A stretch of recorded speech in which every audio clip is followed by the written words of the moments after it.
Hi, ha, he, ho. Good evening from London, England. Or is it good morning or good afternoon? Wherever you're watching around the world. I'm here again, back where I belong. And yes, you guessed it. Whoops. Yes, DLG, Reppin, Dele, London, Guna, Romeo, Echo, Papa, Indigo, November. Here it is.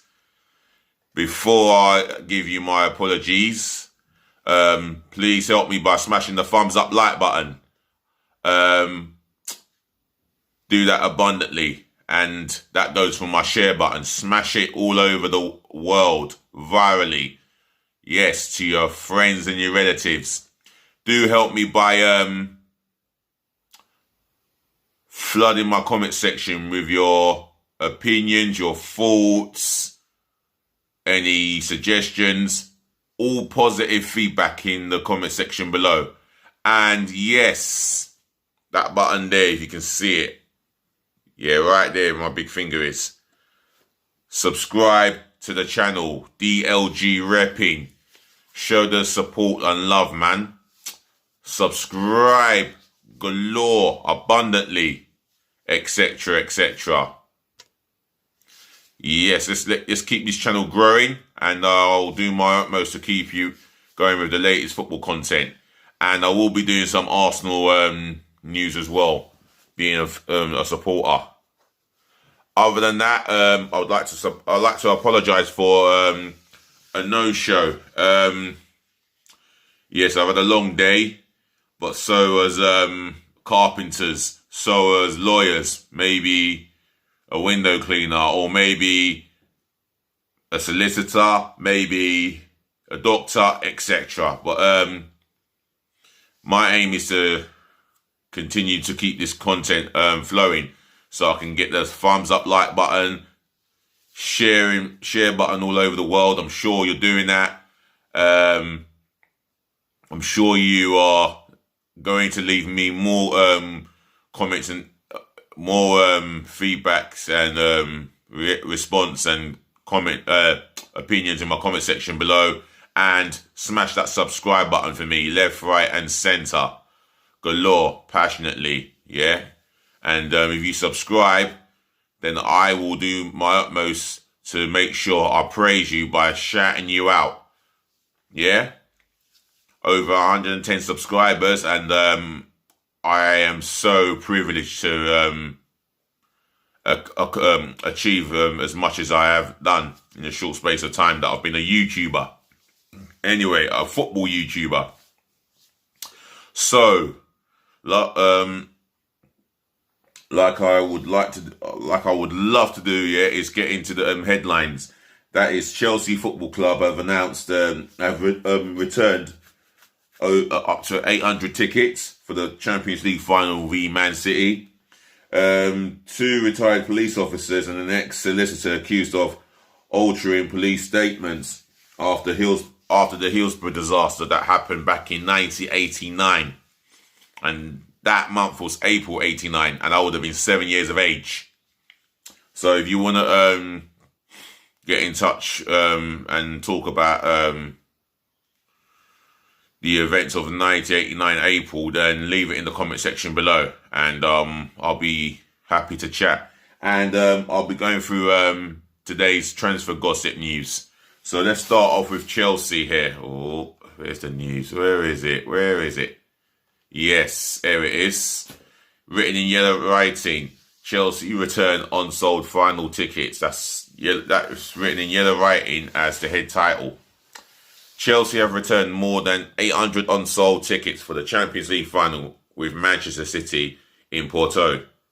Wow, 800 tickets returned. I wonder how many Man City have sold. Be interesting. The Blues were given 5,800 tickets by UEFA for Saturday's game, and there was a high demand for 2,800 tickets, which were sold with independent travel. However, the unsold tickets were part of a charter package, which included subsidised flights at £200. Wow. Chelsea Supporter Trust board member Dan Silva said UEFA's lack of care for fans has again come to fore. Well, for me, it's not just their lack of care that gets me. It's the fact that UEFA are sick of English clubs in recent years doing well to get into the European elite competition final. We had an English final between Tottenham and Liverpool, and I can say for free that the UEFA directors, they hated it. They hated the fact that two English sides were competing, as were two English sides were competing in Europa League 2 years ago. They hated it. They gave Arsenal and Chelsea fans 2,000 and a half, maybe 3,000 tickets each, which was despicable. Completely, utterly despicable. Chelsea, Arsenal fans,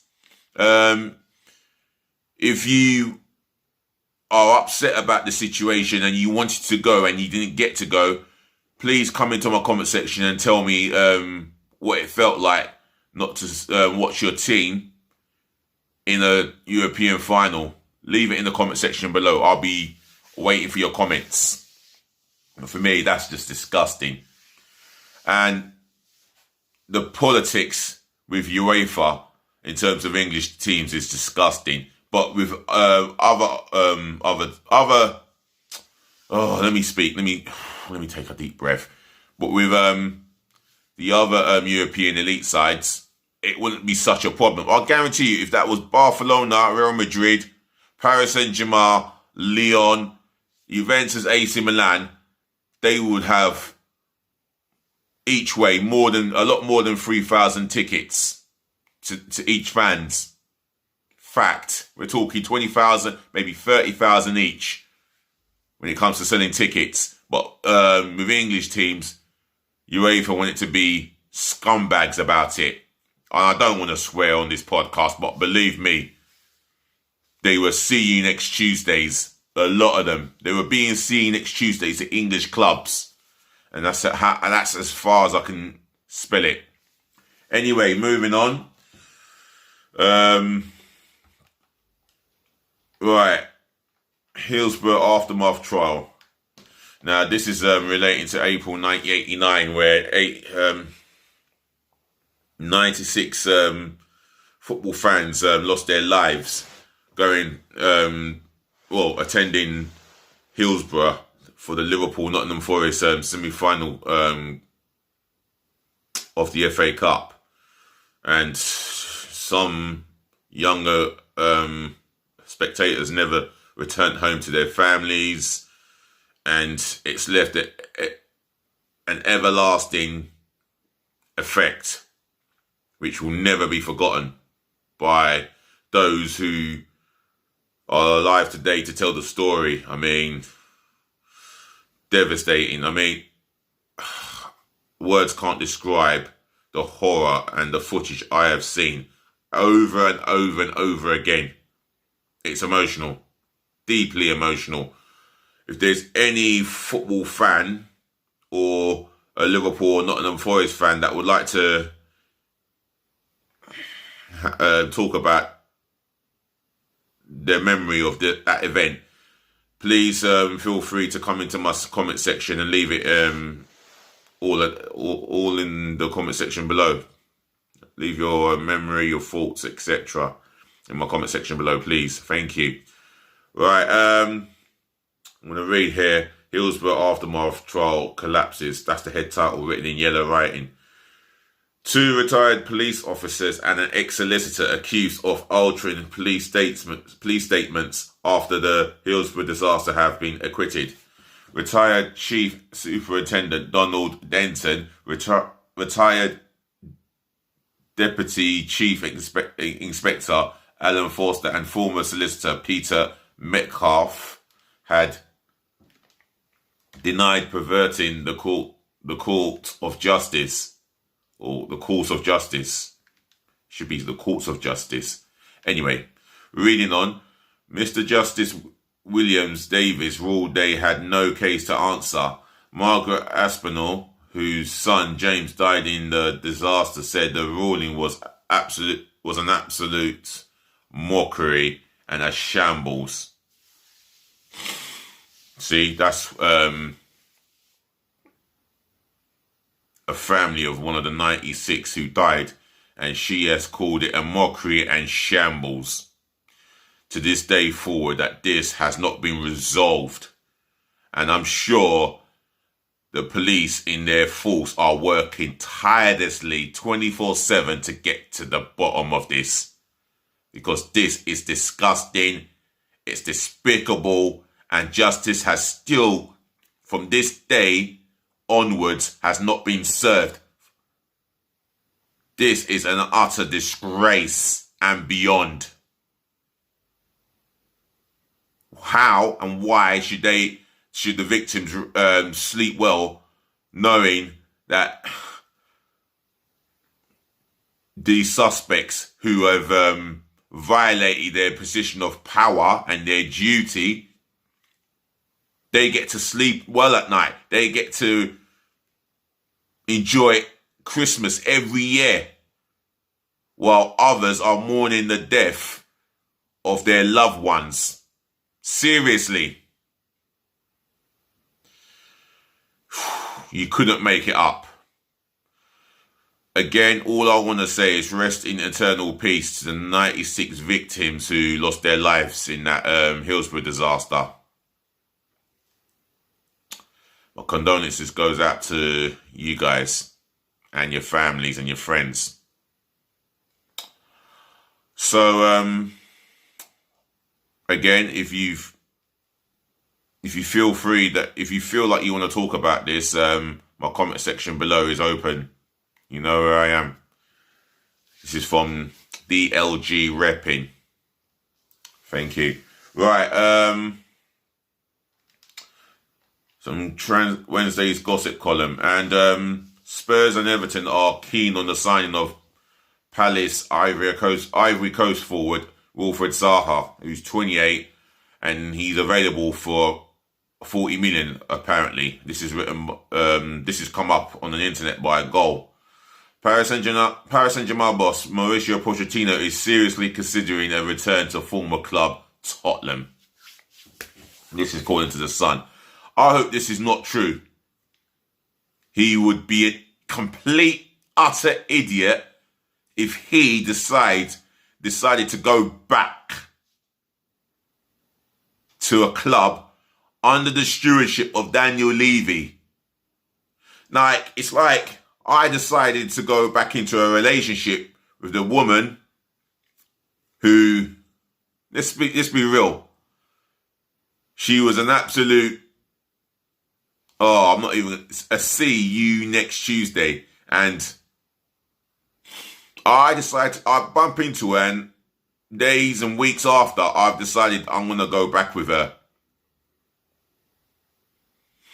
knowing that it ended on bad terms.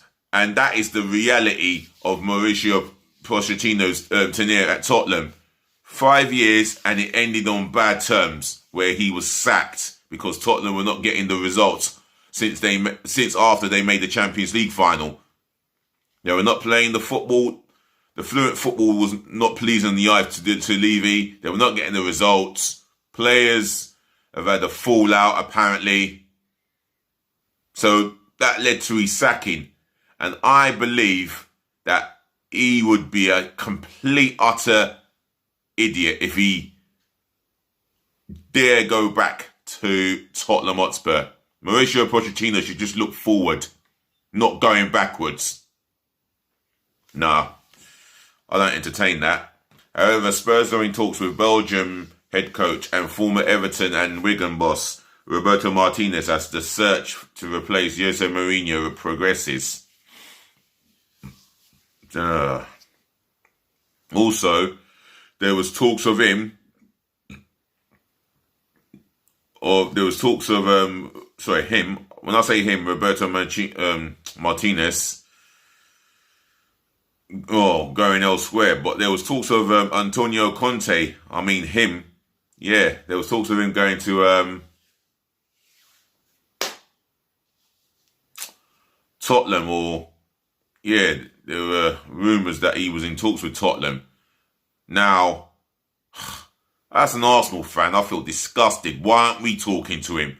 Why aren't we entertaining this instead of sticking with a schoolboy or, yeah, a novice schoolboy who's on work experience? Let's be real. Anyway, Inter Milan manager Antonio Conte led the club to this season's Serie A title, but the ex-boss is to leave the club within 48 hours. Well, I can confirm that Antonio Conte has left the club and he's now unemployed. So therefore, he'll be waiting for the next job. I hope he does come back to England, and I would love it if Arsenal can get in contact with him. But the humans at the top, they can't be trusted to make the right appointment. Hence the reason why Mikel Arteta's there. When someone with a football pedigree, well, what football pedigree? Because there isn't anyone who has that Arsenal football pedigree in their DNA. Hence the reason why we got a novice as a manager. Nah, for me, Arsenal should be looking at Antonio Conte. But there you go. Wolves are prepared to sell Portugal midfielder Ruben Neves for 35 million to fund a rebuild for whoever takes over following Nuno Espirito Santo's departure. This is coming from The Athletic. That's a story coming from The Athletic, should I say. Wolves will not be forced into selling 24-year-old Neves, who has been at the club since 2017, but will listen to offers should it allow them to rebuild their squad. Express and Star is the story here. Here's one from the Star. Brazilian playmaker Philippe Coutinho will be among 10 players to be transfer listed by Spanish giants Barcelona this summer. Where would he go? I can't see him going back to Liverpool. I'll be majorly shocked if he was back at Liverpool. Right, Arsenal and Aston Villa will go head-to-head to sign Norwich City's 24-year-old Argentine midfielder Emiliano Buendia. This is a story coming out of the Telegraph. There's one for you Arsenal fans. Listen to this. Arsenal's Brazil forward Willian is keen on a return to Chelsea less than 12 months after ending a 7-year spell at Stamford Bridge. Well, that puts a big smile on my face because I never wanted him in the first place. I wasn't excited by him in the first place. If this is what Josh Kroenke meant by be excited, Willian, then he has definitely mocked us Arsenal fans violently. He's violated it. He's taken the pee out of us. Is any wonder we're calling for his dad and himself to get out of our club, not wanted? Because I'll tell you what, the recruitment team at Arsenal is beyond shocking. Willian, seriously? Nah. Chelsea could be willing to sell 20-year-old English midfielder Callum Hudson-Odoi, with Borussia Dortmund a potential destination. Dortmund may also consider Leeds United Brazilian forward Rafinha. This is a story coming out of Eurosport here. So West Ham are interested in Spartak Moscow and the Czech Republic midfielder Alex Kroll, 23. This is another story coming out of Sky Sports. Villarreal's Spanish defender Pau Torres has refused to discuss speculation linking him with a move to Manchester United this summer before Wednesday's Europa League final against the Premier League club. Well, why would he talk about his future in the midst of a Europa League final? He won't be doing that. That would be unprofessional of him. Otherwise, if he does that, why should he play the final when his mind is not on the job? It don't make sense. No. United have agreed a deal to sign Aston Villa's English goalkeeper Tom Heaton on a free transfer next month. This is a story that is meant to be breaking through the Express. Arsenal's Uruguay midfielder Lucas Torreira will decide his future after next month's World Cup qualifiers. The 25-year-old spent the 2020-21 season on loan at Atletico Madrid. The Gunners could reignite their interest in Lyon's French midfielder Hossam Aouar. This is just coming from the Mirror. I wonder who wrote this one here. John Cross. Have you got something to do with this one, eh? Yeah, we've had that talk with Hossam Aouar. And, yeah, that failed. A lot of politics that goes on within the Arsenal boardroom. I'm going to be doing a show on Arsenal and giving my honest opinion. I'm going to read one more here. France midfielder Eduardo Camavinga wants to join Paris Saint-Germain, and Rennes want 100 million euros, which in brackets is 86.6 million for the 18-year-olds whose contract with them runs out next summer. IMC Sport. Now, I've never seen this guy in action. I know he's 18 years of age and he's already an established, meant to be a France international midfielder. He's only 18. He could have easily settled for a place for the under-21s, but he's a full international for his national team at the age of 18. So there's a lot of let's say, what's the word I'm looking for? Yeah, there's a lot of hype on this guy, and I don't know very little about him. We shall see. Anyways, I'm out of here. And before I go, ladies, to the gentlemen, to the boys, to the girls, it's great to be back. I would like to thank you for listening. Thank you for watching. Thank you for thank you for tuning in. And last but not least, I've let it out of the bag. Last but not least, as always, thank you for putting up with me. I'll try and be back for later on with another video. And I do hope you've had a nice day. If it's late night or if it's Thursday in another country, wherever you're watching, then it's good morning. If it's late where you are in another country, I'll say good night then and rest well. Right. Be good to yourselves. Be good to your friends and your family. Stay safe in this ongoing pandemic. And do feel free to like, share, comment, and also subscribe in abundance, left, right, and center, and do it passionately. Smash that subscribe button passionately, should I say. I'll be back later on, hopefully, and I wish you all the best. And the Europa League final is on tonight. I think I'm going to have a little pipe on that. Be nice.